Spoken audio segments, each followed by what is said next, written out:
Olá, este é o programa Conhecimentos e Assuntos Relevantes. Eu sou Heitor Antônio da Silva, o seu apresentador e também presidente dessa instituição. Aqui estamos hoje reunidos somos três sábios, eu me incluo nessa corja, diríamos assim, né? Mas os três sábios que aqui estão reunidos são Marcelo Oliveira, né, doutor em Física, professor da Universidade do Norte Fluminense, né, que é uma universidade estadual, no caso. Ele é um cientista da área universal de estudos, diríamos assim, de astronomia e tudo que diz respeito. É um sábio, um conhecedor, é um apaixonado por essa ciência e eu também gosto muito, acho uma coisa majestosa. Leandro Muniz Neves, que é o nosso diretor administrativo e também advogado, é um cientista de plantão, com quem nós conversamos muito sobre essas coisas e nos ajudam na compreensão das coisas impossíveis de serem compreendidas, né? Ajuda bastante, né? Bom, mas, Marcelo, é um privilégio ter você conosco mais uma vez para tratar de coisas tão extraordinárias, né? Eu que agradeço o convite e as gentis palavras de apresentação. Muito obrigado. Muniz, privilégio ter você aqui mais uma vez para mostrar todo o seu poder sapiente. Doutor, o privilégio é meu, agradeço pelo convite, é um prazer estar aqui com vocês tratando desse assunto. Vai ser um prazer participar desse programa. Obrigado.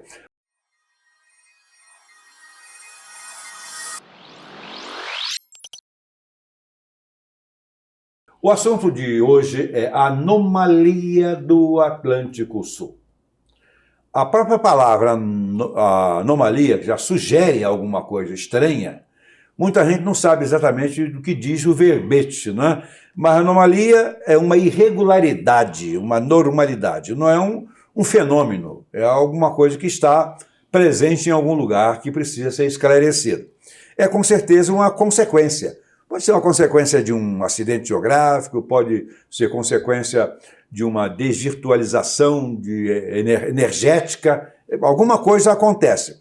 É uma deficiência também pode ser, de certo ponto, da estrutura geológica, ou, mais precisamente, uma emissão de magnetismo que trabalhe contra um magnetismo. Eu talvez preferisse até essa definição. Magnetismo que trabalha contra um magnetismo que tem a obrigação de proteger a Terra daquilo que vem do Sol e que pode prejudicar, pode inclusive eliminar a possibilidade de vida nesse planeta. Já aconteceu com outros planetas, né? Especialmente Marte, né, Eduardo? Marte já foi vítima dos raios solares, não é? O senhor pode falar alguma coisa para nós? Sim. Hoje os indícios que a gente tem é que no passado havia água na superfície do planeta Marte. Então, o que ajuda a proteger a gente dessas partículas que vêm do Sol é o campo magnético. Né, que os planetas possuem. No caso de Marte, por alguma razão, né, esse campo magnético enfraqueceu, provavelmente pelo esfriamento do seu núcleo, né, e o enfraquecimento do campo magnético permitiu que essas partículas incidissem diretamente na atmosfera de Marte, transferindo energia para as moléculas d'água e elas eram lançadas para o espaço. Então a água evaporava, ia para a atmosfera e daí é lançada para o espaço e no processo de milhões de anos essa água já não se encontra mais na superfície, só em forma de gelo. Tem água lá em forma de gelo. Mas isso aí já dá uma especulação muito boa, porque o núcleo do planeta Marte deixou de existir, ou pelo menos esfriou. Provavelmente deve ter esfriado, porque é a dinâmica que tem na Terra, né? Também, processo. Ou seja, isso projeta para um futuro de 10 milhões de anos, diríamos assim, né? Eu posso estar errado quanto aos 10, pode ser com 9, ou pode ser com 11, ou pode ser com outro. O esfriamento do nosso núcleo também, certamente vai acontecer. Em algum momento. Em algum momento vai acontecer. Não é praga, não, estou avisando vocês que não é praga, eu não sou interessado nisso, até porque eu tenho uma vida longa anunciada, eu tenho que cobrir essa parte aí, né? Mas o núcleo da Terra vai sim esfriar um dia. Agora, por que o de Marte esfriou tão cedo? Porque eu não sei se ele é mais antigo do que a Terra. Não, Marte, os planetas surgiram juntos, né? Na verdade, era o mesmo material que deu origem ao Sol, que foi deu origem aos planetas. Na verdade, Marte é muito menor do que a Terra. Marte tem um diâmetro um pouquinho mais de 6.000 quilômetros de diâmetro, a Terra tem 12.756 de diâmetro equatorial. Então, em termos de diâmetro, é mais ou menos a metade. Mas em termos de volume é muito menor, porque é o cubo, né? Então é muito menor. Então, isso foi desfavorável para ele. Então, provavelmente é um dos fatores que levou isso a acontecer, mas não é o único. Porque tem luas, uma lua menor do que Marte, tem vulcão em atividade. Então tem núcleo. Né? Tem um núcleo quente. Então, são dinâmicas que a gente não tem um modelo ainda que definitivo, a gente consiga explicar por que ocorre num local, não ocorre em outro. A gente procura elementos que possam dar indícios, né, do que pode ter ocorrido. Mas é muito bom. Quem diz que a gente vai ter programa para fazer aqui até a volta de Cristo, até a gente deslindar toda essa problemática. Vai longe, vai longe. Bom, vamos expor uma imagem da Terra coberta pelo... Primeiramente, vamos expor a imagem da anomalia. Isso aí. Está um pouco exagerada, não está, Marcelo? Está muito deslocada para o oeste, né? Isso. Para a esquerda, né? Talvez fosse... Mas é o que a gente tem para colher por aí. Uhum. Talvez o melhor seria da posição do sudeste para cá, onde esse núcleo, por exemplo, ali, que está bem em cima do centro-oeste do Brasil, né? Seria um pouco mais para a direita, não seria? Isso. Mais ou menos. Mas pega ali um pouquinho ali do continente e vai empurrando lá na direção da África, né? E nós temos aí, aparentemente, um núcleo se formando, mais um núcleo se formando, né? O que a gente tem é que já percebido há alguns anos, né, muitos anos, que nessa região o campo magnético da Terra é mais fraco, né, menos intenso do que em outras regiões. Só que o que é interessante destacar, só que essa imagem não está mostrando sobre o solo. Não é o campo magnético que está presente na gente. Não, aqui. Não. A gente está vendo a mais de 100 quilômetros de altura, provavelmente. Aí vai entre 80 e 140 quilômetros, onde está acontecendo mais intensamente essa anomalia. Então, na verdade, está mais presente mais ativo os efeitos, né, sobre os satélites que estão em órbita. Que passam. Cá embaixo nem tanto, ou muito pouca coisa. Dizer que não há nada é porque, na verdade, é o campo que protege a gente das partículas que estão vindo do Sol. Então, se você tem um campo mais fraco, ele permite, talvez, que mais partículas consigam chegar à superfície nessas regiões. E a médio e longo prazo pode gerar uma... ninguém sabe a dinâmica do que vai acontecer. O que se sabe é que ela está se deslocando lentamente lá em direção à África, né? Isso, historicamente, pelo que eu andei lendo a respeito também, esse deslocamento ele é contínuo, né? Ele vem em direção à África, se estabelece um núcleo mais concentrado ali na África, depois ele volta de novo em direção ao oeste, fazendo esse movimento de vai e vem constante na aí história tem uma questão.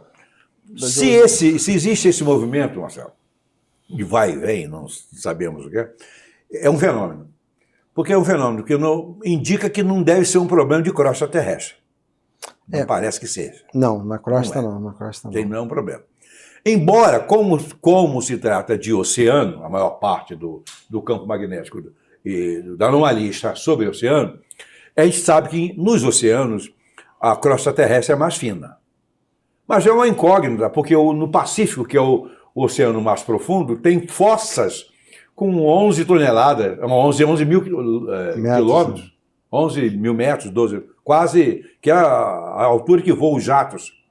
Como uma fossa tão profunda, num oceano que é tão profundo, e não rompe essa crosta. Né? O que é uma das hipóteses para isso é alguma irregularidade em relação ao núcleo interno da Terra, né, que leva a que tem essa anomalia nessa região.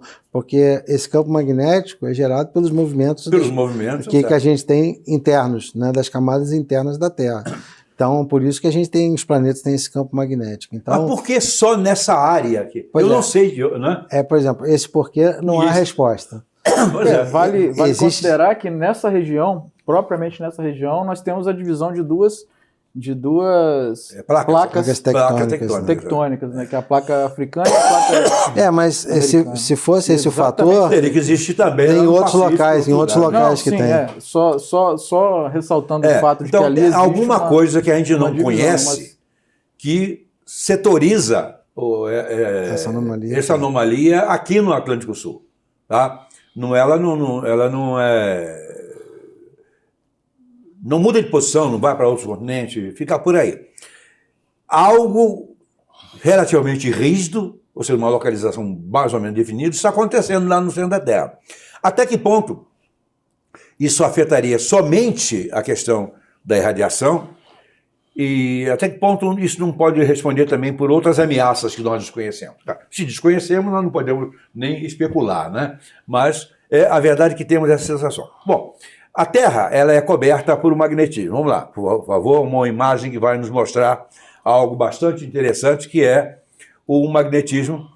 Esse magnetismo ele cobre a Terra toda. Ele sai pelo norte, né, teoricamente, e desce para o polo sul, que seria o negativo. Faz essa circulada. Essa proteção é que nos livra da morte, diríamos assim, de quaisquer outros estragos na superfície da Terra, né? É a proteção contínua. Ela é produzida pelo grande magneto que a Terra o é. Diríamos assim, uma grande pilha, uma grande bateria, se alguma coisa assim, que sustenta isso aí. Se não existisse o núcleo, não existiria isso aí. Se esse núcleo perder de intensidade, vai haver uma falta de cobertura da Terra. Durante quantos milhões de anos esperamos que esse núcleo exista? Também não temos como calcular. Tem? Não. Não tem. Né? Mas como já existiu um núcleo em outros, como Marte, por exemplo, que deixou de existir, tem mais algum planeta do nosso sistema solar que apresente casos semelhantes? Assim, eu só posso fazer um termo mais preciso. Assim, na realidade, os núcleos eles continuam. Uhum. Né? O que acontece é o esfriamento do núcleo. Esfriamento. Então, na verdade... Perdeu a vitalidade. Né? Isso, aí eles vão esfriando, né? Então, com o tempo, esse esfriamento, por que tem o campo magnético? Na verdade, com o núcleo aquecido, as regiões após o núcleo elas são afetadas. Então, você, em vez de ter uma região sólida, como a crosta que a gente tem aqui, não tem, ela está em movimento. Ela tem uma região maleável. Que é causado justamente pela temperatura ser muito alta. Então, é uma região maleável. E à medida que a Terra vai girando... Ela vai mudando de posição. É a mesma coisa que a gente imagina uma casca de ovo, né? Ovo cru. A gente põe o ovo cru para girar. Aí você põe um ovo cozido também para girar juntos. Depois separa os dois. O ovo cozido ele vai parar de girar. Vai. O ovo cru ele vai continuar porque tem uma dinâmica. Porque o líquido lá dentro ele vai tendo contato com a casca primeiro do ovo. A parte interna vai continuar esse movimento. Então, a Terra, a gente tem mais ou menos uma analogia assim, a gente tem um núcleo quente, a Terra girando, e tem a dinâmica dessa região mais flexível acompanhando essa rotação. Só que ela está em contato com outras camadas. Até chegar à camada da superfície, uma camada que a gente conhece aqui, mais sólida. E elas vão atritando, essas camadas vão atritando. Aí vão criando cargas, e essas cargas em movimento geram um campo magnético. A partir do momento que você deixa de ter essas camadas, esses efeitos vão diminuindo. Porque vai acontecendo o endurecimento do núcleo, porque vai se Ele vai resfriando, vai endurecendo, isso. e essa dinâmica toda aí que você expou, ela vai deixando de existir pelo endurecimento. Né? Vai ficar tudo uma crosta só. Uma camada única. Isso tudo, o universo é todo assim, com particularidades nos planetas e nos astros, tal, mas o universo é todo assim. A palavra talvez seja ele é assim, vivo. Esse vivo aí não é vivo no sentido de orgânico. Mas ele é dinâmico, né? Ele é dinâmico, ele tem que ter uma vida própria, ele tem uma funcionalidade. Mas isso também bate naquela questão, porque ali, nessa área da anomalia, está sempre a mesma situação e com todas essas mudanças internas, não joga a anomalia para um outro lado, né? Para o lado do Alasca, por exemplo, não, está sempre ali. Bom, explicações um dia vão aparecer, se é que conseguimos. Aqui mostra essa proteção. Mas em determinado momento ali, em determinado lugar ali na altura do Brasil, no sudeste do Brasil, avançando lá para trás, que seria a África, nós temos essa fragilidade, essa anomalia que faz com que esse campo magnético seja prejudicado. Não é? Seja prejudicado. E isso faz com que os raios solares que vão chegar à Terra, mesmo que não cheguem todos com a dinâmica total, eles vão afetar o que por ali estiver passando. Porque, como está ali, ela tem várias camadas. É como se fosse uma casca de cebola. Né? Então, esse campo magnético ele tem vários níveis de intensidade e a diferentes alturas. Então, a proteção mais externa nossa está mais ou menos 1.000 quilômetros. Então, é um pouquinho alto, tá? E é por isso que quando se põe a Estação Espacial Internacional, onde os seres humanos vão viver, tem que ficar abaixo dos 1.000 quilômetros, que é onde se concentra essas partículas que vêm do Sol, elas seguem as linhas de força do campo. Então, elas acabam se concentrando mais nessas regiões, nessas linhas de campo. Então, nesses 1.000 quilômetros. Então, por isso que eles põem os astronautas abaixo disso. Então, a Estação Espacial está a 400 quilômetros de altura, mais ou menos. Mas só que tem outras camadas que ajudam a proteger, ou seja, é como se fosse a primeira filtra uma parte a segunda protege da outra, e a gente tem essa que está no nível mais interior, né, que é mais fraca, né, menos intensa, próximo aqui sobre a gente. Né, então, que é essa camada. Então, quer dizer que é verdade isso, né, que a gente tem uma proteção menor né, sobre isso, mas, felizmente, não é algo que a gente saiba que possa causar um dano a gente, à vida. Né? É só os satélites que estão orbitando nessas regiões. Eles correm um risco material. Eles correm um risco no sentido de que tem uma proteção menor, então eles... eu até já li vários relatos, né, de quando passam nessa região, eles desligam alguns dos sensores dos satélites e depois religam para evitar algum dano causado por essa situação que é diferente. Né? Então, ele é mapeado constantemente pela NASA, pelas agências espaciais. É um trabalho contínuo, porque tudo isso é muito dinâmico, não pode cochilou, aconteceu. Uma curiosidade, se o astronauta, por exemplo, a estação espacial, acima dos 1.000 quilômetros, esse está desprotegida. Tá. Correndo muito risco, né? Pois é, esse é um risco para enviar, por exemplo, os astronautas a Marte. Eles vão ficar fora da... É porque para a viagem de ida e volta, só ficar um tempinho lá e voltar, vai levar aproximadamente 2 anos. São 6 a 8 meses para ir, tem que esperar depois o movimento da Terra e Marte se aproximar novamente para poder facilitar a volta. Então, você imagina, com os motores que a gente tem hoje dá mais ou menos isso, 1 ano e meio, 2 anos, ida e volta. E eles vão ficar expostos. É uma viagem muito boa de fazer, né? Você tem sonho de ir a Marte? Eu não sei se é uma viagem que me agrada, ficar tanto tempo numa nave assim, viajando. Eu prefiro o vídeo de Itaperuna ao Rio. Que já é uma parada. Que já é uma parada. Mas assim, quando a gente está falando em relação a essa questão da funcionalidade do campo magnético da Terra em razão das partículas solares que vêm em direção à Terra e esse campo magnético nos protege, eu acho que a gente tem uma imagem aí que retrata bem isso, que faz com que as pessoas que estão nos assistindo entendam melhor o que a gente está dizendo. Você vê ali o Sol queimando, né, explodindo, enfim, e jogando energia e plasma em direção à Terra, e a função do campo magnético nos protegendo desses plasmas, para que esses plasmas não cheguem até a superfície do planeta. Essa imagem ilustra bem isso que a gente disse até agora. É bom avisar, não fique levando isso muito a sério e vai sem protetor solar para a praia não, que você pode arrumar um câncer de pele. Porque os raios solares, mesmo com todo esse filtro, chegam no solo. Não com a intensidade total, mas chegam. Porque são várias coisas assim separadas. O Sol ele emite em todas as frequências. Todas as frequências. Então, e também envia partículas. Então, a atmosfera da Terra ela filtra a gente do ultravioleta, do infravermelho. A gente tem o visível, mas só que não é todo infravermelho, nem todo ultravioleta. Tem uma parte ultravioleta próxima ao visível e infravermelho próximo ao visível que também atravessa a atmosfera. E tem buracos na camada de ozônio que permitem que tenha uma incidência maior de ultravioleta.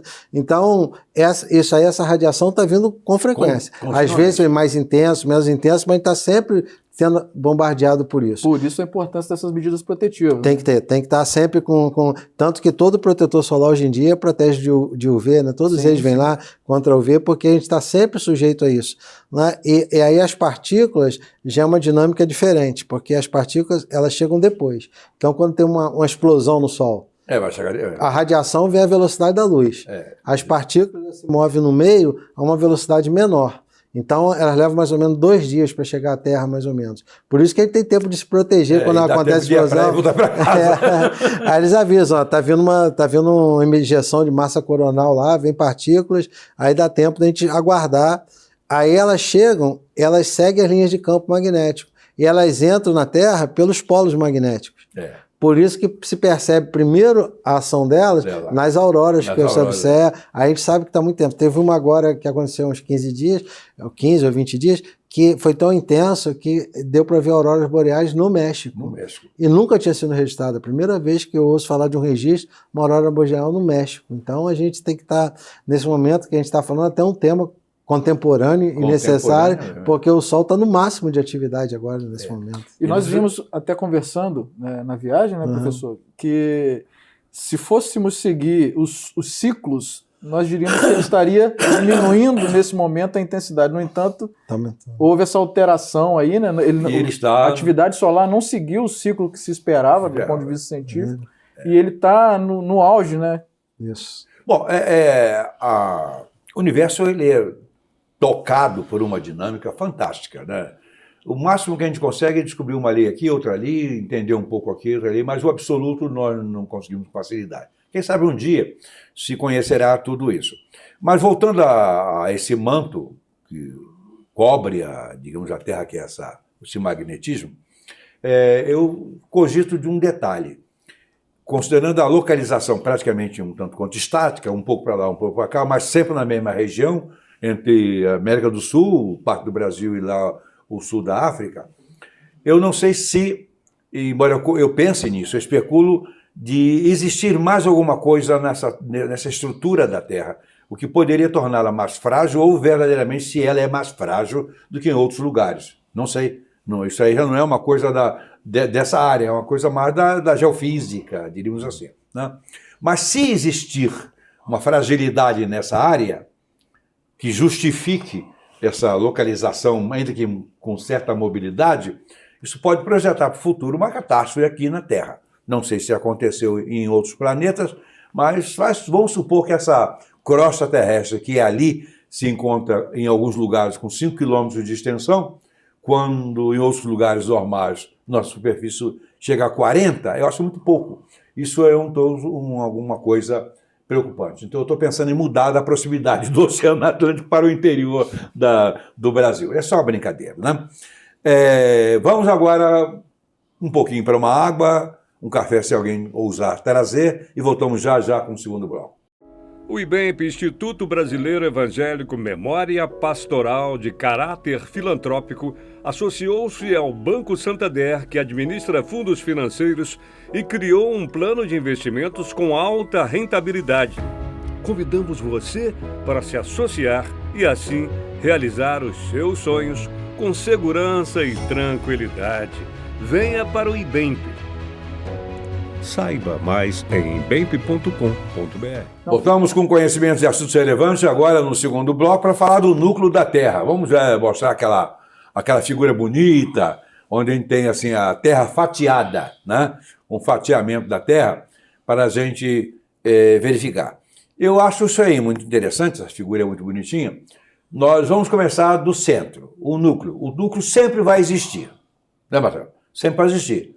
Aceso como está, não, vai ter que apagar. De Marte apagou, mas dos planetas do nosso sistema solar, Marte teve aquecido, nós tem mais alguns planetas com núcleo Tem sim.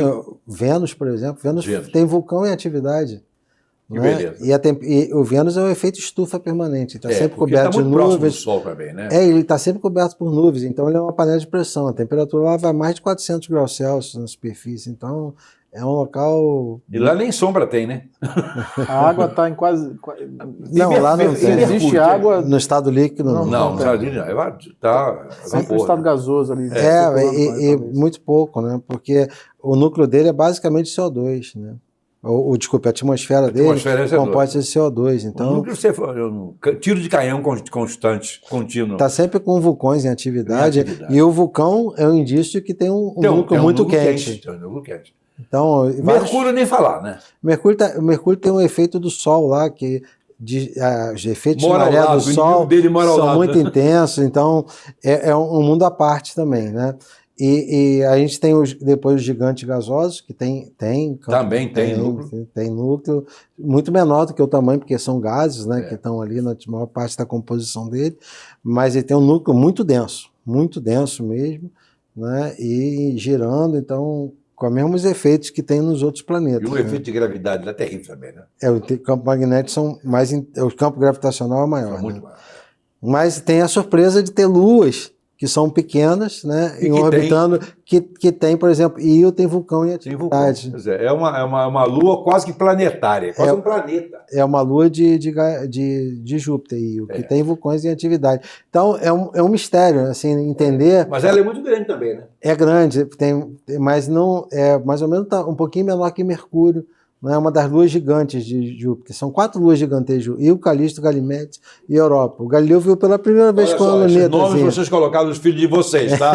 Isso é bonitinho. Repete, por gentileza. É Io, Calisto, Ganimedes e Europa. Ganimedes é a maior lua do sistema solar. Mas como a Europa, né? Europa é coberta por gelo. Por gelo. Então, ela é toda coberta por gelo. Estão querendo procurar a vida lá, enviar uma nave que vai penetrar no gelo, na crosta de gelo, para ver se abaixo no universo todo. tem a água ali, para poder, que eles acreditam que pode ter vida na água, abaixo do gelo. Então, o Io tem esses vulcões em atividade. Então, o Galileu viu com a lunetinha dele. Desenhou dos livros lá e tal. Foi o primeiro registro dessas luas. Mas ele foi um gênio, né? E são chamados também de luas galileanas em homenagem a ele, porque foi ele que viu, né? Mas que genialidade, né? Pois é, o Galileu é fantástico, né? fantástico. Que coisa maravilhosa. Bom, aqui vamos começar. Núcleo. Temperatura média aí, 6.000 graus, né? Não, muito mais. Muito mais? É muito quente. Eu não sei dar os dados exatos. O ponto de fusão do diamante é 6.000 graus. Ou mais um pouco, não sei. Né? Então deve ser mais de 6.000? Eu não sei te dizer precisamente a temperatura, mas é extremamente quente, tem muito ferro. Né? Então não quer chamar de NIF, né? Isso, é mais ferro, mas tem níquel também. Isso. Mas o legal é porque, uma história interessante disso, como é que o Newton estimou a densidade da Terra. Que o Newton estimou a densidade da Terra na época dele. Né? Como é que ele conseguiu isso? A genialidade, o que ele imaginou? Estava certo? Estava certo. Foi mais ou menos o valor que a gente tem hoje. A gente sabe mais ou menos a densidade média daqui da Terra. Né? Isso aqui a gente consegue estimar. É porque ele precisava disso para a força gravitacional, para saber a massa da Terra. Então, para isso, precisava saber a densidade da Terra. Sabe o volume, sabendo a densidade, você tem uma ideia da massa e dá para saber as forças gravitacionais. Ele precisava da densidade. Aí o que ele fez? Ele estimou o seguinte: vamos imaginar que o núcleo da Terra é composto por ferro. A gente sabe a densidade do ferro. Aí ele dividiu, ele pegou a densidade do ferro e a densidade da crosta, somou e dividiu para ter a densidade média da Terra. E a partir daí usou isso para fazer esses cálculos. E certo. Bate com os valores, mais ou menos os valores que a gente tem hoje. O tal do núcleo é níquel, ferro e níquel, muito mais ferro. Muito mais ferro. Não sei qual a proporção, mas bem acima de 90% da sua constituição. E o níquel. Subindo um pouco mais, temos o núcleo externo, que com a dimensão ali de quanto? 2.250. 2.250 quilômetros de espessura. É bem quente também, né? Bem quente. Depois vem o manto inferior. A temperatura do manto inferior chega a mais ou menos quanto? Eu não sei precisar a temperatura. Mas o que acontece aí já é diferente dos núcleos que a gente está vendo. É diferente. O núcleo está falando de uma região muito quente, lá no núcleo, ferrosa. Né? Tá. Essas aí são camadas intermediárias entre o núcleo e a crosta. Já estão circulando. E aí o que acontece aí é um efeito que eles não são sólidos. Não são sólidos. Por isso que a gente chama o manto. É uma região que é mais flexível. E está em movimento. E está em movimento junto com a Terra girando. Por causa que produz, inclusive, o magnetismo. E aí funciona ali a corrente de convecção. Que é igual quando você ferve água. A gente põe a água na chaleira para ferver, a água quente sobe, a água fria desce. Fica a mesma coisa que acontece.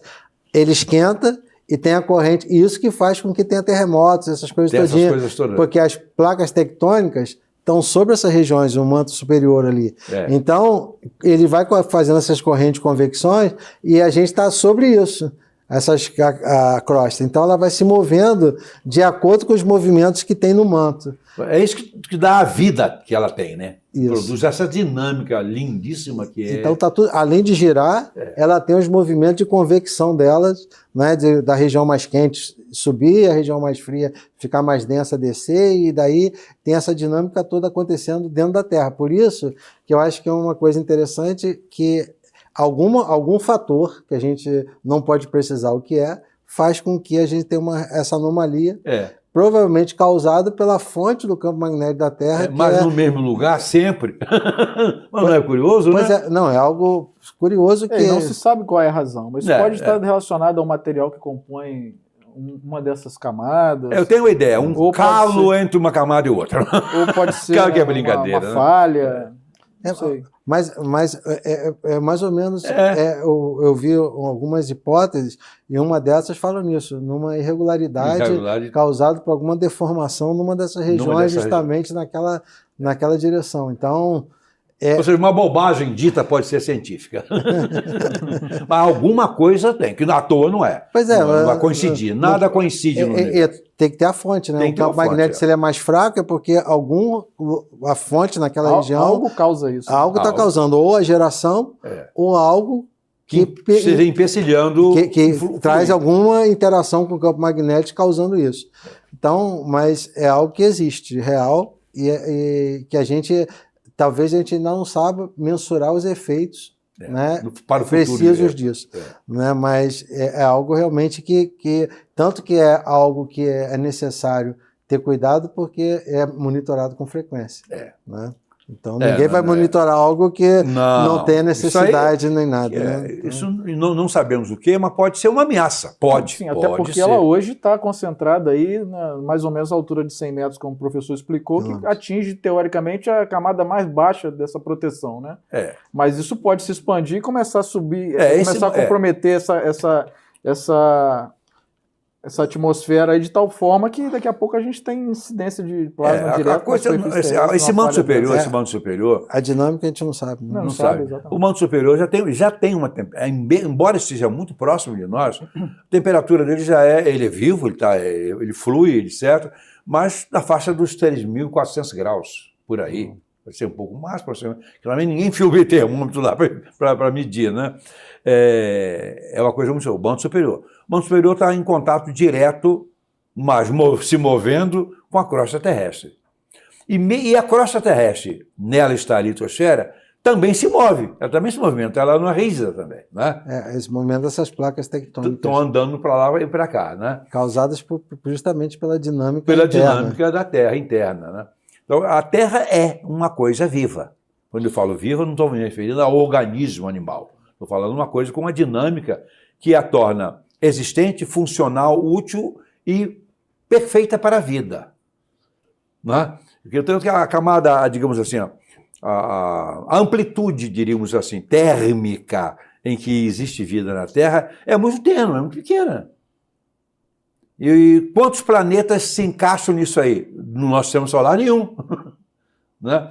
Por mais parecido com a Terra que seja, qual seria? Plutão? Não. Não, Plutão não. Está falando em termos de dinâmica interna. De dinâmica. Vênus tem um núcleo quente também. Né? Assim, mas Vênus está muito quente. Mas só que até a crosta dele é muito quente. Né? É muito quente, né? Agora, em Vênus é um negócio meio esquisito. Vamos desistir disso por enquanto. Mas afastado em condições melhores seria... Por exemplo, Mercúrio inviável. E uma lua que tem de Júpiter, que eu falei, que tem vulcões em atividade. Então, tem uma dinâmica interna também, né? Por alguma razão, ele não esfriou o núcleo. Agora, tem uma teoria, dita aí como verdadeira, e eu até acredito. Nós temos aí asteroides, tem esses cascalhos todos que estão no espaço. Eu fui à Lua uma vez, né? Lá em Orlando, eu entrei naquele foguete e fui à Lua. Não fui à Lua, não, desculpa. Eu fui a Marte. Fui a Marte. Planeta Vermelho, né? Fui lá, tentei pousar, vou direitinho para lá, naquele simulador, muito bonito, né? Mas parece que existiu entre a Terra e Marte um planeta, que recebe o nome aí popular de Vulcano, né? Dizem, alguém imagina isso, porque é uma região que não formou um planeta. Não formou. Não formou porque... Ou não formou ou estilhaçou, né? Porque é uma região entre Marte e Júpiter onde tem, a gente chama o cinturão de asteroides, onde tem uma quantidade enorme de rochas. Na última contagem já descobriram mais de 500 mil objetos. Juntando ali. isso tudo dá quase uma Terra. Dá mais, dá muito Dá mais. mais. Tem um deles que é Ceres, que tem 1.000 quilômetros de diâmetro. No passado eles chamavam de planeta Ceres. Aconteceu a mesma coisa que aconteceu com Plutão. Eles eram maior naquela época, acharam outros próximos, gás para outros, que têm dimensões menores, mas aí viram que tinha vários objetos onde ele estava. Não era só ele. Aí passou a ser um asteroide. Agora é o planeta não, igual Plutão. Entrou na categoria de planeta não. Então é uma região onde você tem muitos objetos, muitos objetos. Ou a possibilidade, sim, de ter havido uma explosão, de ter dilacerado, acabado, explodido um planeta, ou não formou um outro planeta. O Júpiter pode ter atrapalhado a formação do campo gravitacional, pode ter não permitido que formasse, aglomerasse e formou esses monte de objetos, as rochas, né? E é um dos cinturões que a gente tem. Porque tem Mas quando se coleta esse material, porque esse material cai, muitos deles caem na Terra. Vem. Não é um material desconhecido, é um material, diríamos estruturalmente falando, é uma rocha. É uma rocha formada no espaço. A diferença desses meteoritos que a gente acha, que é assim, quando está no espaço é asteroide, entrou na atmosfera, meteoro, aquela luz. Depois é meteorito. O que cai no solo, sobrar um pedacinho é um meteorito. Eles não é formado por deposição. Porque a rocha na Terra, elas são formadas por deposição, né, através da água, que vai trazendo camadas. Vai juntando, então, vai solidificando. Quando você olha uma rocha, ele tem as camadas.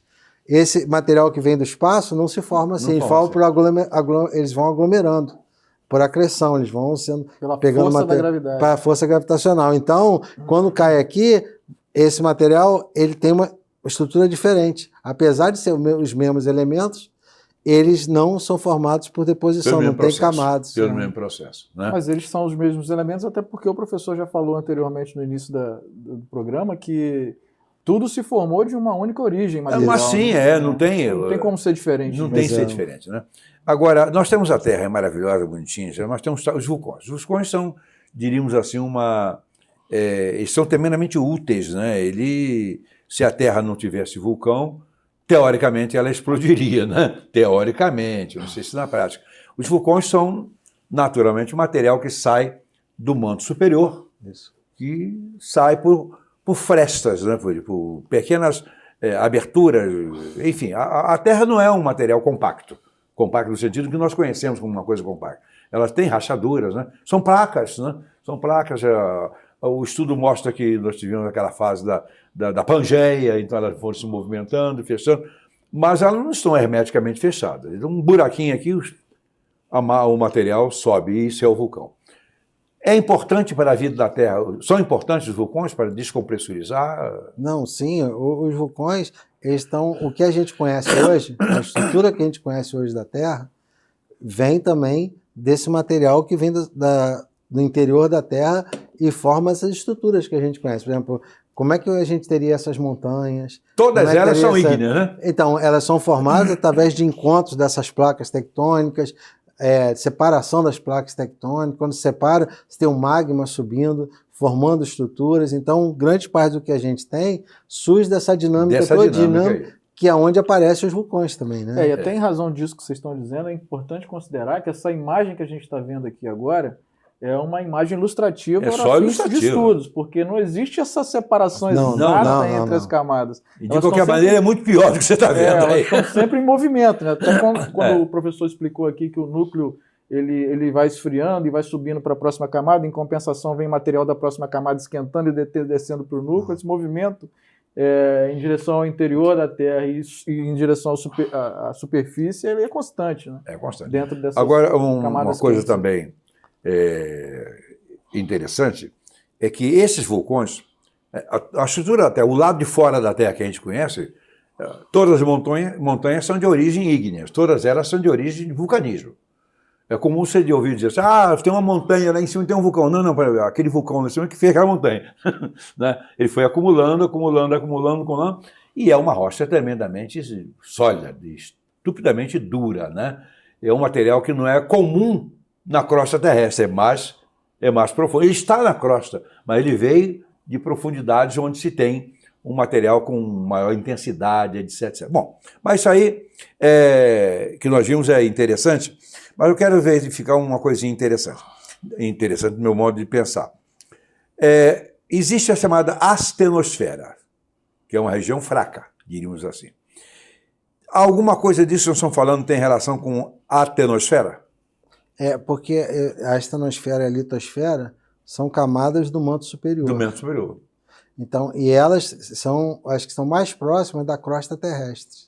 Então, quando a gente fala dessa dinâmica, na realidade a gente está se referindo a essas camadas que são responsáveis por essa dinâmica das placas tectônicas, né?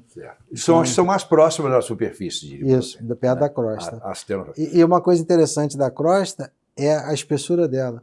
Ela é mais espessa aqui no solo, onde a gente vive, né? No fundo dos oceanos, ela é muito fininha. Muito fininha. Né?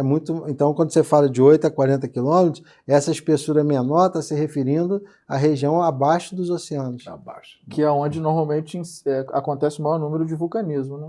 Também tem atividades vulcânicas. Tem muita atividade vulcânica nos oceanos, tem sim. Agora, eu acho que isso é preocupante, porque se isso aí é tão fino e teoricamente seria também frágil, não sei se proporcionalmente a fragilidade seria relativa à mesma dimensão que tem, vai que estoure rompa um buraco aí, a pressão qualquer da Terra, que é uma pressão, a Terra tem uma pressão imensa, né? O núcleo da Terra gera para uma pressão estupidamente forte. Para levar magma pastoso, para sair lá para um buraco na ponta de um morro, estou falando como um leigo, né? E para descer de morro abaixo, depois de algumas semanas, virar uma rocha, uma pedra horrorosa, você imagina a pressão que foi ali. E se destampa uma área, né, em cima, embaixo da anomalia, por exemplo, uma área assim de 40, 50 campo de futebol, resolve soltar, escampar, escorregar para lá. O que vai acontecer com esse calor todo chegando no oceano, hein?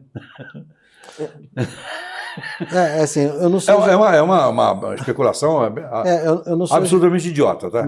Eu não sou geólogo, mas a gente pode acompanhar pelo que já aconteceu na história da Terra. Por exemplo, a gente tem o Vesúvio, né? O Vesúvio tem uma erupção que destruiu uma cidade. A gente tem até hoje, as pessoas não conseguiram fugir da cidade. Não conseguiram, mudar de posição. Ela pegou as pessoas dormindo. E elas continuam, tem lá, quem vai na Itália... Sentada na calçada, está lá uma lá as pedra. Estão as pessoas lá petrificadas. Petrificadas. Né? Por esse magma que pegou elas. Então, e o efeito para a gente aqui, como seres humanos estão vivendo, não é só a questão do efeito local. Não. O que acontece é que ele joga também partículas em suspensão na atmosfera. Ele lança muito material na atmosfera da Terra. Esse material ele permanece muito tempo na atmosfera até depois ele cair de novo no solo. Então, ele é uma ameaça à aviação, sabia? Então, teve uma vez que há pouco tempo, há uns 10 anos, Sim. Teve uma erupção na Europa, eu não lembro qual foi o vulcão, que proibiram os voos para Londres. Os aviões estavam aspirando aquela... Eles proibiram os voos para Londres. Eu lembro que a gente convidou uma pessoa para vir no encontro aqui, ele teve que vir pelo Oriente Médio. Ele vinha da Índia, ele deu uma voltinha por ali, deu uma volta para poder chegar, teria que dar a volta para chegar aqui. Então, mas isso tem um efeito sobre a gente. Tem. Porque são partículas que estão em suspensão na atmosfera, elas vão filtrar os raios solares. Então, se você tiver muito material em suspensão, esse que é o risco, por exemplo, do impacto de um asteroide. Ele vai jogar material para o espaço, ele vai ficar na atmosfera da Terra, vai filtrar a luz solar, e aí começa o processo. Não tem fotossíntese, morre as plantas, aí não tem, os pequenos animais não se alimentam, e daí o ciclo da vida... A probabilidade existe, só que a gente consegue patrulhar bem os asteroides que estão numa certa rota de colisão com a Terra. Estamos bem nisso, né? Então, mas no caso, por exemplo, de haver várias erupções enormes na Terra, jogando material para o espaço, a gente vai ter algum problema em relação à respiração, dessas partículas. Pois é, o que aconteceu com o Vesúvio pode acontecer em qualquer lugar da Terra. Pode. Né? Aliás, existe aquela teoria, tudo que pode acontecer, certamente acontecerá. Então, eu acho maravilhosa essa teoria, Mas eu tenho medo do certamente acontecerá. E diferente do asteroide, como o senhor disse, o asteroide a gente consegue, através das observações... Você pode monitorar e prever. Agora, o que está acontecendo lá embaixo também é possível, mas o que eu acho... em menor segurança. Né? O que me preocupa, não me preocupa, eu acho curioso é que nessa região da anomalia, por ser o oceano aqui, o Atlântico, tão fininho, diríamos assim, lá embaixo, é uma preocupação que realmente importa. E eu entendi qual foi a proposta do senhor, se o senhor me permite, eu acho que eu gostaria de expressar. Assim. Pode Quando o senhor fala sobre a questão da possibilidade, do perigo da gente ter uma erupção de tamanho significativo, ao ponto de subir uma grande quantidade de material extremamente aquecido, é trazer aquilo que a Bíblia lá em Apocalipse fala sobre a questão do desaparecimento de mares, né? Isso a gente vai ver. Tem contato desse material, a gente vai ver pesadamente agora aqui no próximo bloco. E no terceiro e quarto bloco a gente vai até sintetizar e deixar o nosso cientista fora disso para não se comprometer no meio da comunidade científica. Voltamos já. O IBEMP, Instituto Brasileiro Evangélico Memória Pastoral de Caráter Filantrópico, associou-se ao Banco Santander, que administra fundos financeiros, e criou um plano de investimentos com alta rentabilidade. Convidamos você para se associar e, assim, realizar os seus sonhos com segurança e tranquilidade. Venha para o IBEMP. Saiba mais em ibemp.com.br. Voltamos com o terceiro bloco, quem sabe com o quarto bloco também, mas não tem escola de samba, é só o bloco, não, só bloco, mas sem escola de samba. Bem, casos a especular. Poderia um tampo da Terra, eu considerei agora há pouco, se deslocado aí por essa pressão toda que se tem, da pressão do magma, do manto superior, na crosta terrestre, os vazamentos que produzem vulcões aqui e ali, de repente soltar um tampo e escorrer para um lado ou outro, abrindo aí o manto superior, poderia ser uma catástrofe. Já consideramos isso aqui, pode existir. Catástrofes acontecem, né? Não só acontecem, diríamos assim, com uma certa previsibilidade, mas surpreende a muita gente. Tem muitos cientistas que estão especulando sobre um afundamento que vai começar lá no Japão, passando pela China, correndo ali por cima do Mediterrâneo, que é uma questão especial, muito frágil ali por cima. Tanto é que tem um mar, né? Tem alguma coisa. O estreito ali dentro, a África e a Europa, Bering, ele é muito profundo, parece pequenininho, em cima mas tem mais de 1.000 quilômetros ali, sei lá, o negócio é muito grande ali, 6 mil, de 6 a 8 mil no lugar. Não dá nem para fazer ponte, eles não conseguem fazer uma ponte ali tão estreito que seria uma belíssima ponte.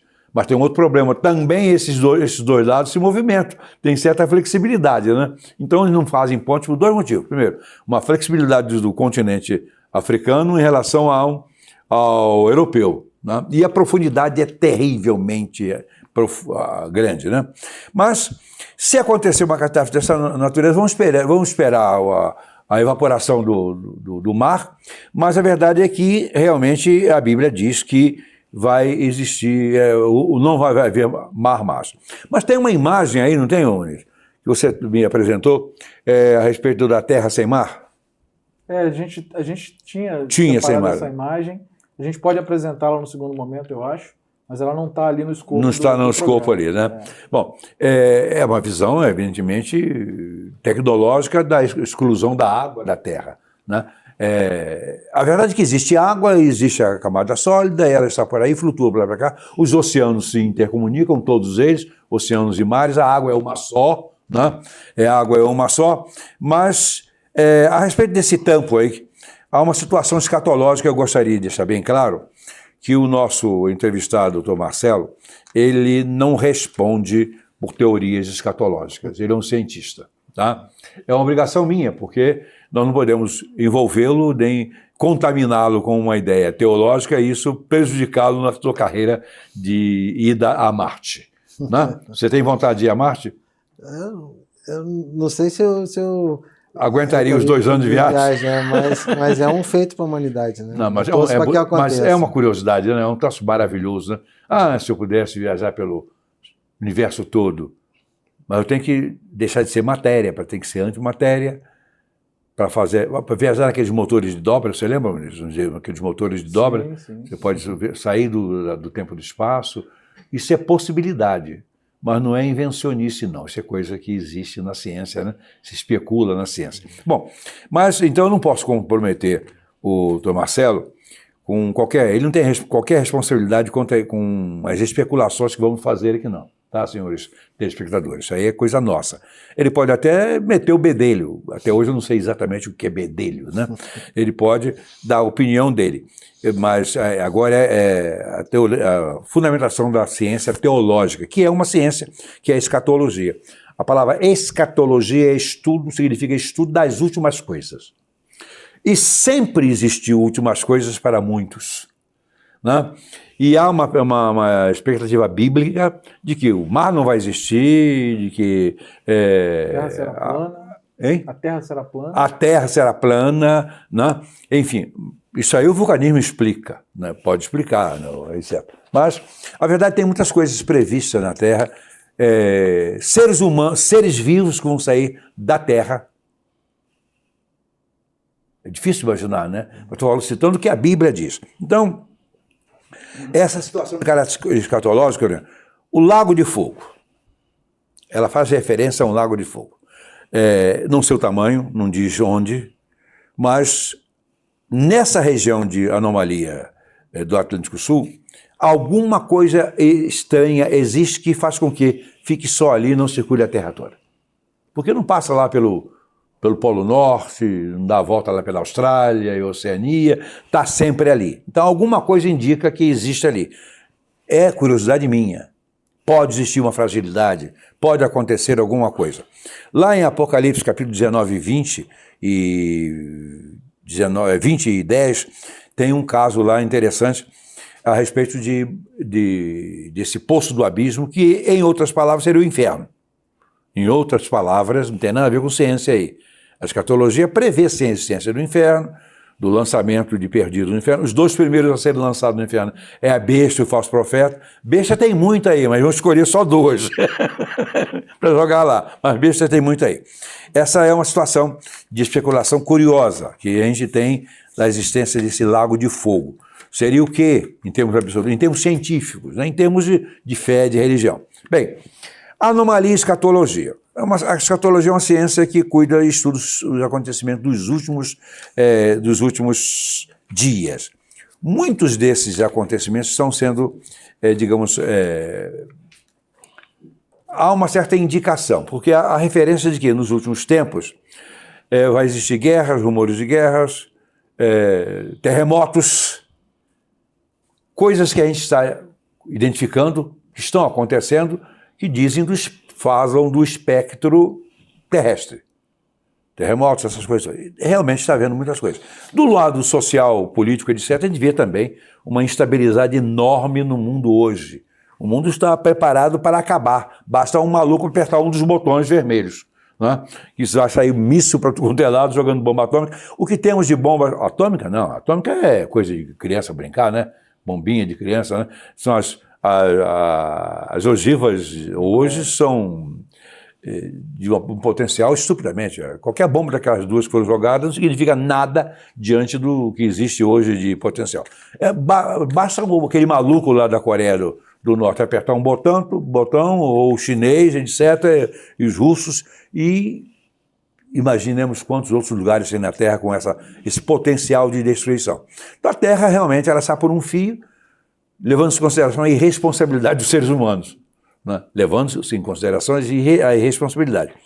Bem, o poço do abismo, Apocalipse 9:1. Uma estrela, ela cai do céu e lhe é dada a chave do poço do abismo. Muniz, ela cai do céu e é dada a chave do poço. Seria esse um grande meteoro que alcançou a Terra. Tem alguns meteoros preocupantes, Marcelo, sem envolver você na teoria, tá?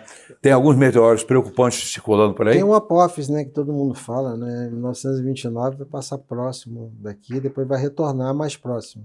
Sim, mas não tem previsão de data?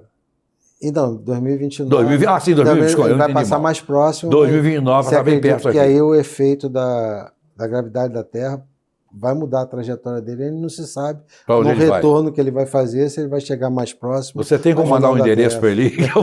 Mas qual é o ciclo dele? Então, ele vai passar em 2029, depois retorna aqui em 2030, alguma coisa, né? Eu não sei, alguns anos depois. Aí tem essa preocupação de menos de 10 anos. Isso, então, é que ele retorna nessa órbita que ele vai estar nesse momento. E, na verdade, a Terra vai afetar gravitacionalmente quando ele passar a primeira vez e aí não se vai sabe... Vai atraí-lo para uma outra Não passagem. se sabe se vai ser para... Essa interação vai fazer com que ele se aproxime mais na segunda passagem por dele. aqui. Bom, de qualquer maneira, ele é um tanto quanto ameaçador. É o maior troço que vai passar perto da gente. Por enquanto, que foi descoberto. Que é o maior troço. Bom, de qualquer maneira, podemos gravar 2029. Esquece de agendar isso aí para a gente correr. Mas aí não tem risco, né? Não, ainda não. O de 30 pode ser que tenha. É uma possibilidade de alteração. Para que pode aumentar o risco na próxima passagem que vai fazer. Mas, de qualquer maneira, ele passando tão próximo, não sei a proximidade, ele pode sim alterar alguma coisa energética em relação à Terra, não sei, mas a verdade é que é uma ameaçazinha. Ele pode ser que tenha outros também, mas que se conhece mesmo com essa precisão de ano, inclusive, esse camarada aí, né? Bem, agora suponhamos que ele erre o endereço e escorrega para dentro. Ele é muito grande, né? Tem dimensões, mais ou menos? Eu não sei dizer efetivamente, mas... Diz qualquer coisa porque a gente acredita. Não, mas o impacto seria catastrófico. Seria sim. Seria catastrófico, né? Eu acho que é da ordem de 1 quilômetro, alguma coisa assim. É um objeto grande. Eu acho que não destruiria a Terra, mas seria uma catástrofe violenta. Imagina um negócio desse de 1 quilômetro batendo no oceano. Pois é, o problema da catástrofe não é só o questão tamanho do impacto, dele, né? não É impacto, é a consequência aqui. É porque, por exemplo, ele se bate no solo e joga esse material para o espaço. Aí ele fica na atmosfera da Terra e faz aquele efeito. E a onda de choque? Pois é, mas aí é o efeito local, né? É onde ele cai. Mas só que ele tem um efeito global. De qualquer maneira. Esse material na atmosfera da Terra e foi isso que extinguiu os dinossauros, provavelmente. Pois é, coitadinhos dele, né? Mas só que tudo que já aconteceu, uma daquelas leis de Murphy, as leis de Murphy não são levadas muito a sério pela ciência, não, né? Na verdade, que ela é um monte de coisas, de retalhos que montaram em cima de um pseudo administrador de empresas, se não me engano, as leis de Murphy. Mas se alguma coisa pode acontecer, certamente acontecerá. Essa é uma delas. Isso combina com a ciência, doutor?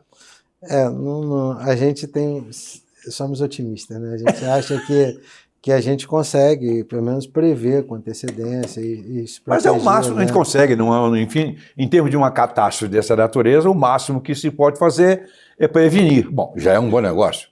Então, a gente é uma luta grande para que a gente possa identificar os riscos, né? Mas veja só, doutor.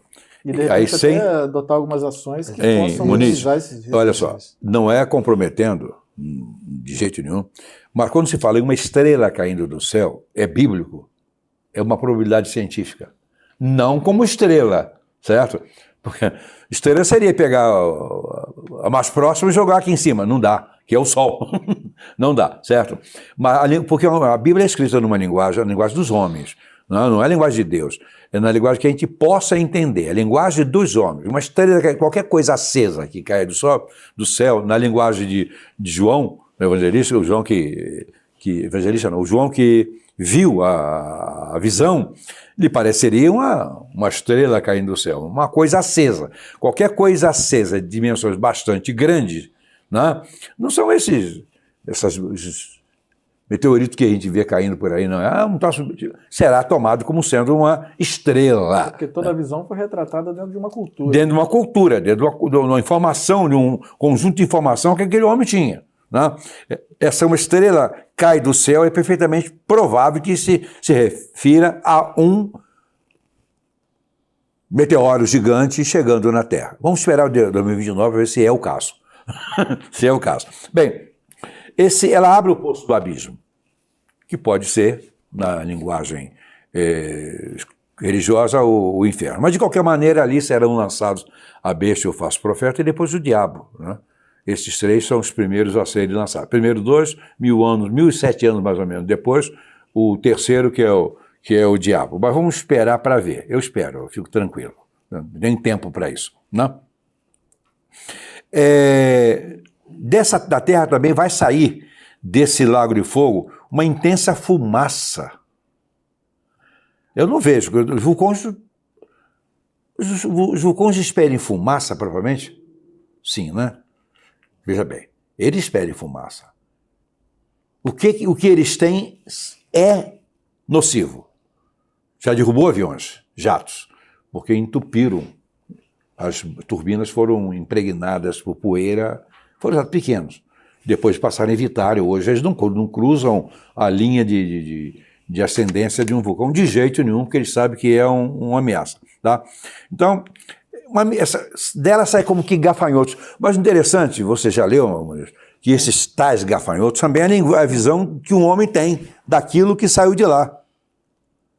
Não quer dizer que seja um animal. Não. Não, nem deve ser animal. O que eles pareciam um gafanhoto, mas se você olhar para essas retas escavadeiras, essas máquinas de grandes construções hoje, você vai encontrar muitas coisas que podem ser semelhantes àquilo tudo que aparece por ali. Mas ele trata isso como seres vivos, né? E os aspectos dos gafanhotos eram semelhantes a cavalos preparados para uma confusão de imagem, né? Com cavalos preparados para a peleja. Tinha cabelos, asas que faziam barulho, aí não quer dizer muita coisa, né? E caudas como escorpiões. Isso aí é uma visão escatológica, visão bíblica. O que acontece é que quando a gente vê essas figuras e se volta ao passado estudando escatologia, a gente observa que o que aconteceu, na verdade, é uma exposição de uma coisa real, mas não da forma exata como uma coisa real. Como ela foi retratada. Né? Como foi retratada, porque seria impossível. Né? Aí está o aspecto, digamos assim, profético, né? Demonstração das coisas. Eram gafanhotos, etc. Tinham cabelos, asas que faziam barulho. Depois temos o lançamento da besta e do falso profeta nesse lago de fogo, o poço do abismo. Curioso, eu tenho um programa gravado aqui sobre necessidade de clonagem. Clonagem, a gente fala clonagem animal, a gente sabe o que é. Uma coisa hoje existe bastante. Clona-se gado bovino, cavalos, etc., de mais de raça, clona-se, exatamente uma cópia daquele que foi copiado. E há na Bíblia base para entender-se que vai existir clonagem humana num determinado tempo da história. A ciência tem que avançar. Você é um cientista, e a ciência não pode se deixar medrar, assustar com nada. Ela tem que avançar. Avançar. Ela não tem direito de parar por escrúpulos de qualquer natureza. Ela tem que avançar. Mas fazer clonagem humana é uma coisa absurda. Não é, não. Nada é absurdo para a ciência. A ciência tem a obrigação de descobrir, de testar, de tentar, porque muitas das coisas que hoje se tomam como remédio já foi veneno. Né? E potencialmente são venenos. Mas a ciência descobre os caminhos, etc, etc. Bem, então, essa besta e o falso profeta serão dois seres, é uma trindade demoníaca, tá? O diabo, a besta e o falso profeta. Eles são dois seres espirituais, mas são dois seres espirituais que aparecem na Bíblia como sendo lançados vivos. Se são lançados vivos, terão que estar num corpo, ou ter um corpo. Né? E o próprio diabo depois é aprisionado por 1000 anos. Como ele vai ser aprisionado por 1000 anos, acorrentado, se ele não estiver num corpo? Né? Isso é tudo especulação, não é afirmação. Como? No meio teológico, isso aí é briga para todo lado. Se juntar aqui 10 teólogos para tratar desse assunto, no final do dia tem só um vivo. Os outros, ele já conseguiu matar os outros 9. Pode não ter sido um assassinato frio, mas matou de raiva, pelo menos, matou os outros 9 de raiva. Né? Bem, esses caras serão lançados em corpos que existem. Apocalipse 19 e 20 mostra isso tudo. Então, esse local, eu especulo que pode ser perfeitamente dentro dessa área da anomalia, ou qualquer outra área que tivesse uma certa fragilidade para romper a Terra. Tá? Porque não há nenhuma referência bíblica que seja em outro planeta, né? Não há, é na Terra. Então pode existir em algum lugar da Terra uma fragilidade, porque as fragilidades existem, as placas não são soldadas não, uma na outra, elas são encostadas, elas são ajustadas, são entrelaçadas, mas elas não estão soldadas. Estão, inclusive, em movimento o tempo todo. Em movimento o tempo todo. E às vezes movimentos em direções contrárias, né? É o caso lá da Califórnia, por exemplo, lembra? Aquilo lá é um negócio perigoso. Tanto que eles esperam que aquilo vá acontecer. Sabe que existe uma corrente de um pessoal lá que vendendo terra de um lado e de outro, para que quando acontecer você fique de frente para o mar? Parece loucura. É a mesma loucura de vender terra na Lua. É a mesma coisa. Eles fazem isso. Comprar propriedades em lugares estratégicos que garantam que eles possam ficar de frente para um outro lado. Porque vai virar uma ilha aquilo ali. Se não afundar, né? Se não afundar, vai virar uma ilha. Você vai dizer, mas pode afundar? Pode, ué. Ele não pode. Tem que contar isso aos americanos, seus amigos americanos, conta para ter cuidado, que já que ele compra a terra do lugar, tu compra terra, propriedade no lado errado, estão fritos se acontecer. Bem, ou pode comprar na proximidade errada e comprar terra dentro do oceano. Dentro do oceano, né? Dentro do oceano. O Apocalipse 5:3 é a referência à essência de vida sob a terra. Né? O texto diz, é curioso que diz o seguinte, ora, nem no céu, nem sobre a terra, nem debaixo da terra,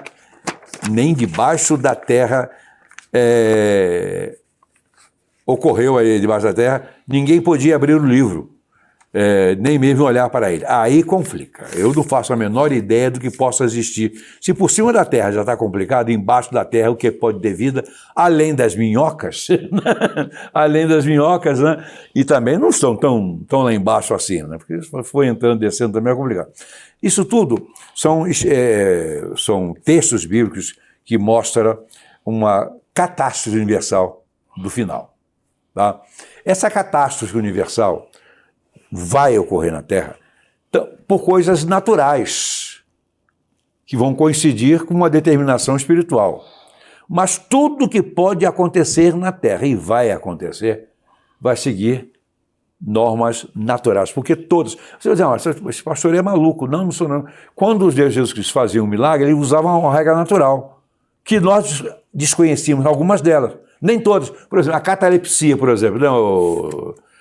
Ele ressuscitou muita gente. Durante muito tempo o pessoal entendia, e muita gente entende, que o cara realmente estava morto. E não estava, era catalepsia.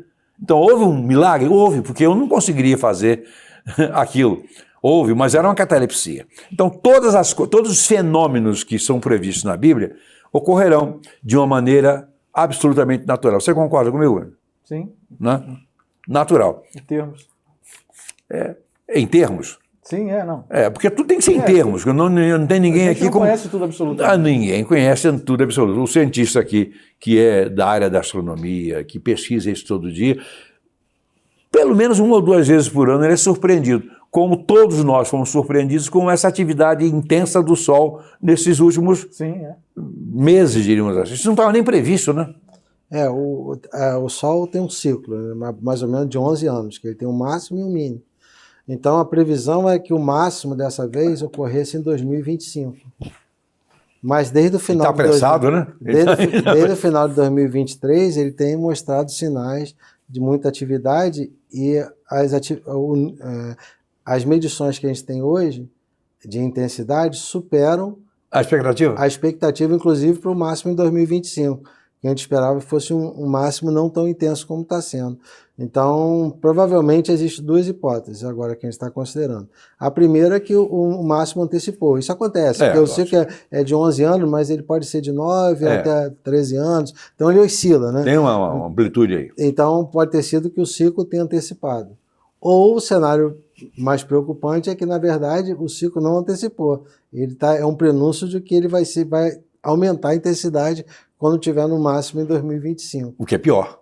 Então, na realidade, hoje em dia, o que vai depender para saber qual é o caminho que a gente vai ver ocorrer é as próximas medições, né? A gente vê o que vai acontecer no Sol nos próximos meses para saber se realmente já foi o máximo de atividade ou, na verdade, é um prenúncio de que vai ter uma atividade mais intensa ainda. Ou até mais demorada, né? A verdade é que nós somos surpreendidos. Tem que ser. O cientista é sempre surpreendido, né? Porque ele pesquisa o que está acontecendo aqui agora. É uma projeção, a projeção é feita em cima de dados do passado, de ciclos, etc. Ele junta isso tudo, vai sair. Aí de repente o Sol diz: não, eu vou antecipar esse negócio, ou vou aumentar a intensidade.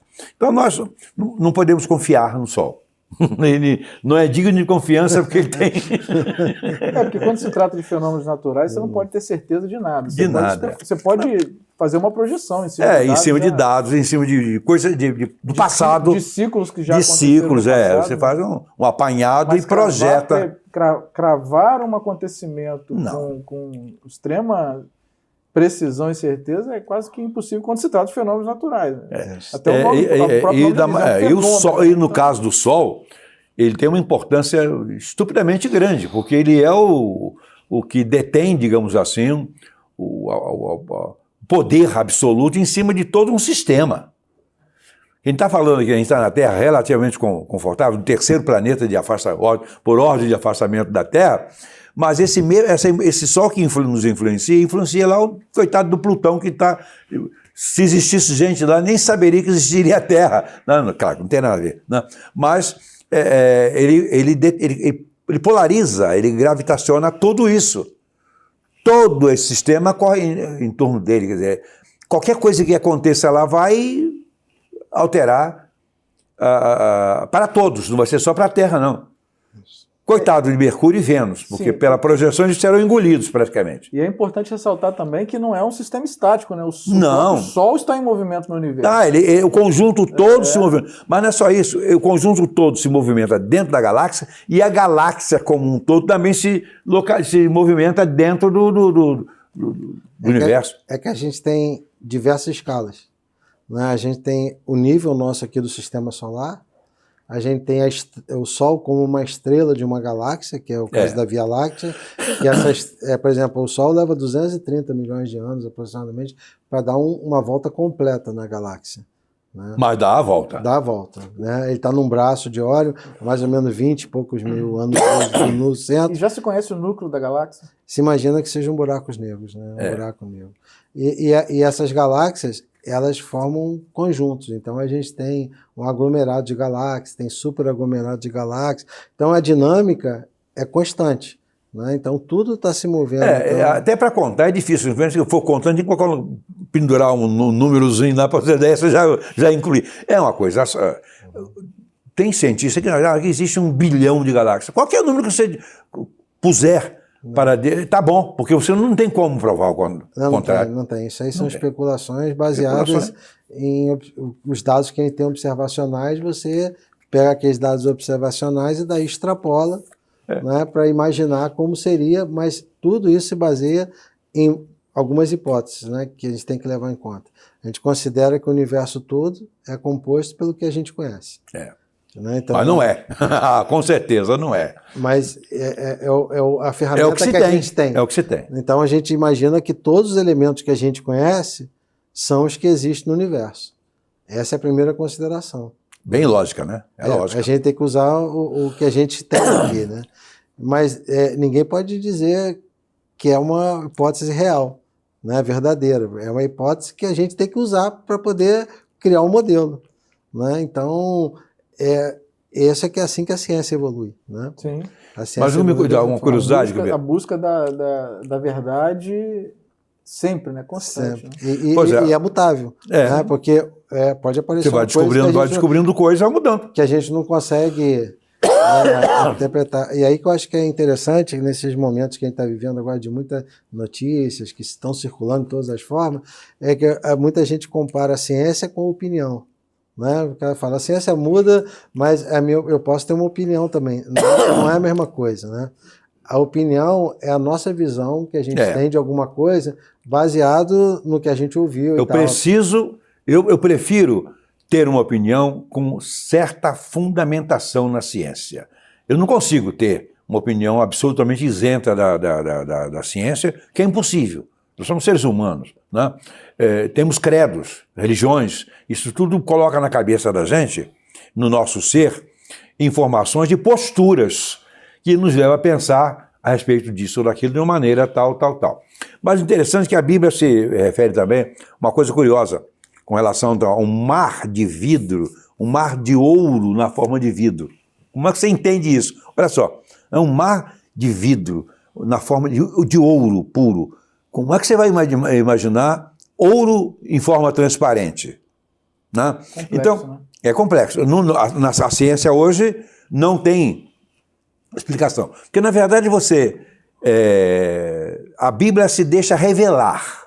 Mas aí entra a questão da própria visão de quem escreveu. De quem estava escrevendo. Da cultura dele. Ele visualizou uma coisa que foi revelada a ele se expressou. Não teve palavras, se expressou daquela maneira.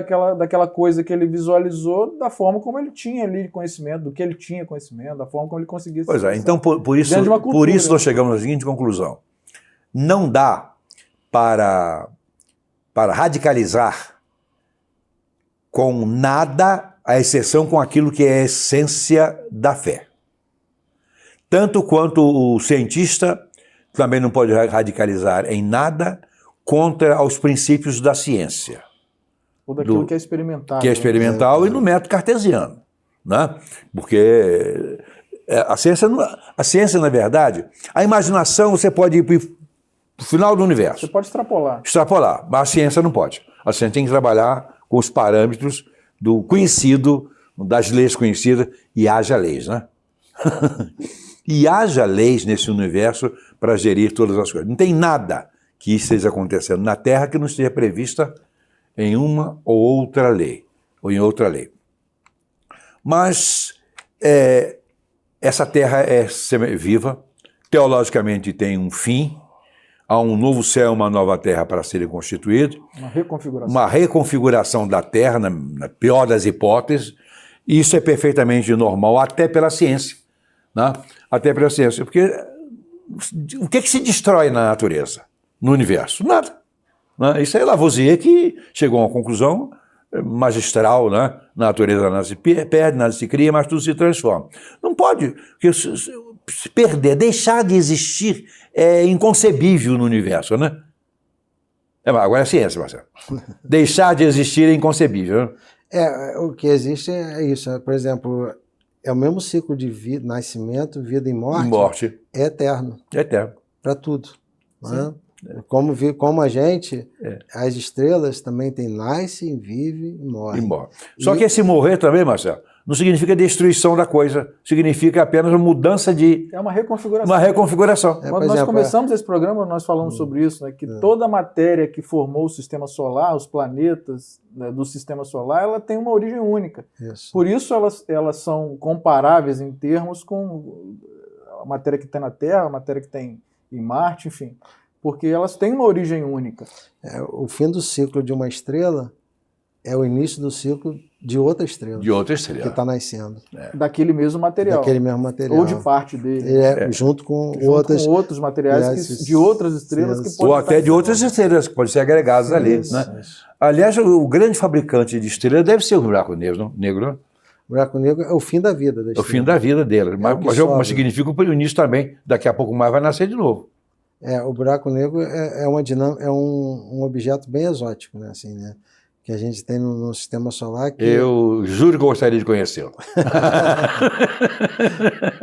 Mas por que você citou que a gente tem no sistema solar? Ele é exclusivo? Não. Acontece no universo todo. Ele vai sugar tudo, vai sugando. Né? O que existe, por exemplo, a gente não tem mais dúvidas, já registraram uma imagem que não dá para você ver, né? Porque ele não deixa sair nada a energia que entra não sai, então por isso não que sai luz ali. Ele aprisiona até a luz, então o campo é muito grande. Mas você consegue medir as coisas que estão no entorno. E quando ele atrai alguma coisa, essas coisas que ele atrai, ele faz uma emissão num certo tipo de espectro que se previa que acontecesse se tivesse um buraco negro.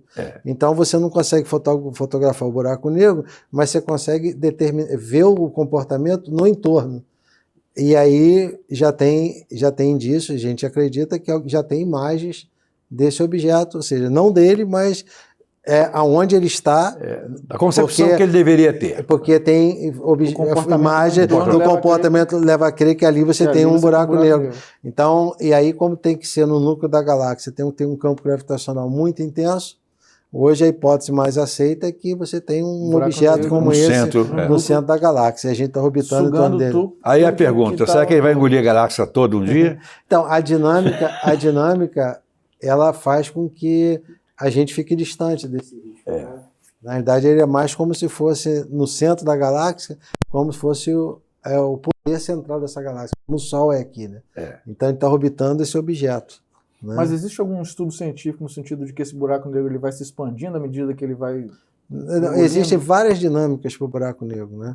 Tem um buraco negro que pode, de rotação de Kerr, uma partícula pode passar perto dele, tirar a energia dele e sair com mais energia que passou próximo, tirando a energia desse objeto. Então, tem várias dinâmicas que podem acontecer com ele. Né? Ele pode, com o tempo, pode aumentar a massa pelo material que ele está absorvendo. Mas a verdade é que ele concentra e absorve muito conteúdo. Sim, então. Né? Seria o quê? Vamos supor que só uma bobagem aqui, 1 centímetro cúbico equivaleria 10 vezes o peso total da Terra. Né? É só uma bobagem. É uma densidade muito grande. Muito forte. Então, mas é um objeto que eu chamo de exótico, assim, porque é difícil para a gente não tem jeito. Analisar, né, a dinâmica de um objeto como esse. Porque na física tem uma coisa que eu sempre aprendi, que vale para tudo assim na vida, que essas coisas de infinito e infinitésimos são coisas que a gente não tem uma visão disso. Né? O que é o infinito? O infinito pode ser qualquer coisa. Né? Tem até um paradoxo daqueles famosos, que é assim, você tem um hotel com infinitos quartos. Aí chegam infinitas pessoas, elas vão poder se hospedar? O hotel está cheio. Né? Tem infinitas pessoas com infinitos quartos. Chegam infinitas pessoas, eles podem se hospedar? Pela matemática pode. Porque, na realidade, o infinito mais infinito não tem como somar infinito. Não tem como. Vai continuar sendo infinito, então as pessoas podem entrar. E se sair infinitas pessoas do hotel, ele continua cheio. Vai continuar. Porque no infinito menos infinito também não... Essas coisas não têm definição. Então a gente tenta fugir disso. A matemática aceita, mas na prática é muito complicado você conseguir. Mas quando você vê um objeto que tem essa questão de um campo gravitacional muito grande, uma singularidade, essa física que a gente conhece aqui já não é difícil para a gente. Difícil. Né? Mas a verdade é que ele existe. Ele não, eles. Que não existe só. Foram detectados. E agora a gente vai ter que entender a dinâmica desses objetos. Eles existem. E não existe à toa. Ele não é uma coisa desnecessária. Ele é necessário. No universo não existe nada que seja, digamos, descartável. Ele é necessário. O que ele faz, pouco sabemos. Você explicou muita coisa aí, para mim foi uma beleza, não entendi nada, mas fiquei exatamente como eu era, mas diferente. Diferente com relação à metrificação da minha ignorância. Né? Bom, mas eles existem. E pelo menos, em cada galáxia existe pelo menos um, mas pode ser que exista mais, porque a gente não conhece. As galáxias não têm o mesmo formato, tem vários formatos diferentes, e o centro de cada galáxia também pode divergir do que nós entendemos de centro da nossa galáxia. Né? Para nós é fácil, uma galáxia relativamente aspiralada, você pode imaginar um centro para ela. Mas quando ele for na forma trapezoidal, por aí afora. Mas a verdade é que o universo está cheio de galáxias, cheios de buracos negros, e nós estamos cheios de problemas para resolver. Não vamos resolver todos, mas sempre tivemos assuntos interessantes, curiosos, agradáveis. Traremos aqui o Dr. Marcelo, que é um homem, que é um cientista que pesquisa, está operando agora um telescópio dentro do seu laboratório lá em Campos, que é uma coisa mais... Tem algum base na América Latina? dessa rede somos só nós que O participamos. único na América, que beleza, não sou privilegiado.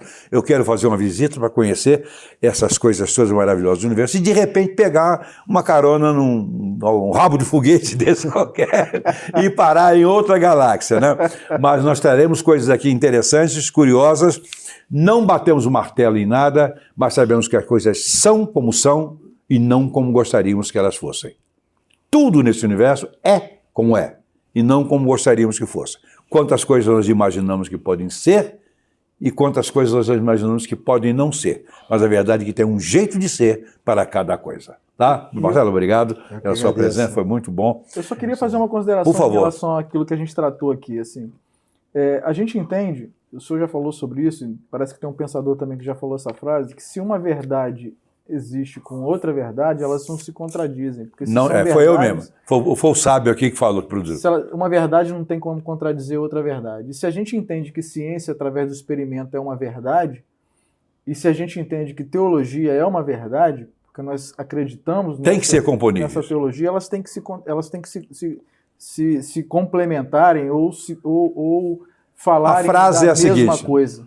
Hein? Então, Não existe incompatibilidade alguma entre verdade e verdade. Eu produzi essa frase. Se ela é boa, perfeita, eu não sei. Mas não existe incompatibilidade alguma entre verdade e verdade. Porque são verdades. Não pode existir contradição entre uma e outra. E todo esse saber do qual reúno muito pouca coisa, você também, talvez mais do que eu, por força até do exercício de professores militares que você teve, muita coisa você estudou, em termos de localização e tudo mais, ele nem se fala, mas as verdades estão aí. Podemos desconhecer como é que elas se harmonizam, mas se harmonizam, porque não existe possibilidade alguma de uma verdade ser incompatível com outra. É verdade, verdade é a coisa absoluta. É a única coisa. E nós estamos diante de um universo, não é, Marcelo? Que é uma verdade, está aí. Dá para contestar a existência do universo? Não dá para contestar, certo? É difícil entendê-lo, mas contestar que ele existe e que ele está vivo, que está fluindo, que está avançando, e pior, que está em expansão. Tem explicação para o universo de expansão? Eu acho que o que existe é um aumento da taxa de ocupação do universo. Essa expansão, para mim, é uma taxa de ocupação. Como é que você vai expandir um negócio que não tem forma? São conceitos que a gente se baseia nas medições, né? Então, claro que ninguém imaginava, o Einstein, quando surgiu essa hipótese do universo de expansão, ele tentou de toda forma, né, fazer com que o universo continuasse estático, né, que era a ideia dele do universo. Né? Então, mas só que depois o Hubble, né, ele mostrou que as galáxias mais distantes, não as próximas, os grupos mais distantes estão todos se afastando. Então, a única hipótese plausível para a gente entender é imaginar que está se expandindo. Mas aí chega ao limite da ciência. O universo, para mim, é a definição do todo. Né? Então, o todo, quando ele está em algum movimento, ele está se movendo agora para onde em relação ao quê? Pois ele está fora desse universo. Né? Então, a gente extrapola esses conceitos. Né? Então, a ciência tem um limite até onde ela consegue ir. A gente consegue interpretar os dados e daí criar os modelos. Mas se a gente tenta... Especular quanto, mas... quando a gente tenta entender a dinâmica disso em relação aos conceitos que a gente considera sobre o universo, a gente não consegue mais, né, explicar. Isso é muito bonito, porque o que me chega aqui, em termos de sabedoria, que é muito pequenininha, eu entendo que o universo, ele existe. Essa expansão do universo, eu entendo assim, é um aumento da taxa de ocupação. Mas para aumentar essa taxa de ocupação do universo por galáxias, porque eu não quero essas galáxias, a galáxia é o todo, é o máximo de aglomeração. Planetas, satélites, então é um farelo, né, em relação às galáxias. Essas galáxias, para ocuparem, elas têm que surgirem. E aí parece que foi o James Webb que mostrou que tem galáxias surgindo, não tem? Não, o que ele outro resultado é assim, quando a gente olha mais longe, tem equipamentos melhores, a gente consegue observar mais distante. e a gente consegue daí ter novos dados para a gente tentar testar as teorias que a gente já tem. Na verdade, o galáxia já existia, a gente não tinha acesso. Então, na verdade, ninguém sabe porque ele detectou umas galáxias já formadas há mais ou menos 300 milhões de anos depois do Big Bang. E não era esperado que nesse momento já tivesse galáxias formadas, pelos modelos que a gente tem. Então, isso faz com que a gente tenha que repensar, né? Inclusive o Big Bang. E entender realmente como que ocorreu os processos. Eu tenho uma inveja, Marcelo, eu tenho uma inveja danada do seu trabalho, porque é bonito para Chuchu, é fascinante. Como é fascinante imaginar a grandeza do universo e, sobretudo, imaginar a soberania de Deus sobre esse universo, um ser pessoal que permite nós, como pessoas miudinhas, imensuravelmente menores, entender alguma coisa do todo. Porque o tudo ninguém entende nunca. Mas com esse pouco que a gente vai entendendo, vai visualizando, a gente vê a grandeza do universo que projeta, exibe a grandeza de um Deus de amor, né, de misericórdia, e que disponibiliza para nós coisas maravilhosas, como entender o próprio universo, ter ideia de princípio, meio e fim, e quer queiramos, quer não queiramos, estamos inseridos nesse princípio, meio e fim. No momento estamos no meio, tá? Muniz, obrigado pela sua presença. Eu que agradeço. Pelas suas ideias. Marcelo, muito obrigado. Muito prazer. Deus abençoe você no seu trabalho, que é maravilhoso. Eu quero ir lá um dia para conhecer lá o seu laboratório e ver se ninguém me prende e manda para um planeta desse aí, que eu gostaria muito de ir, mas poder voltar, aí só não quero, tá? Obrigado, felicidades, assistam os próximos programas. Toda semana nós temos alguma coisa curiosa, alguma coisa impossível de acontecer, mas acontecendo, alguma coisa curiosa, interessante, agradável e até coisas desagradáveis. Segura aí, voltamos na próxima semana. Obrigado.